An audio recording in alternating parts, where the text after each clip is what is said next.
আমার সব মনে পড়ে যাচ্ছে সঞ্জয়।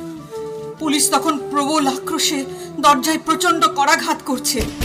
কেরোসিন ঢেলে সারা শরীরে আগুন লাগিয়ে দিলাম আমি। সর্বাঙ্গে তীব্র দহন জ্বালা। আর তার কয়েক মুহূর্ত পরে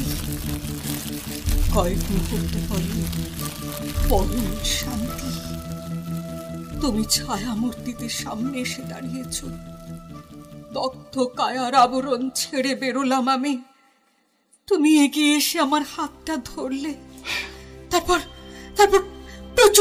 প্রচন্ড ঊর্ধ্ব টানে আমাদের দুই বেদেহী সত্তা উপরে উঠতে লাগলো, মহাশূন্য ভেদ করে অনেক অনেক অনেক উপরে। তারপর এক সময় তোমার অলেখ হাতের মুঠো আলগা হয়ে গেল। প্রচন্ড অদৃশ্য আকর্ষণে দুজনে দুদকে ছিটকে গেলাম। শুধু দূর থেকে ভেসে এলো তোমার কণ্ঠস্বর। আবার আমাদের দেখা হবে সুমিত্রা, দেখা হবে।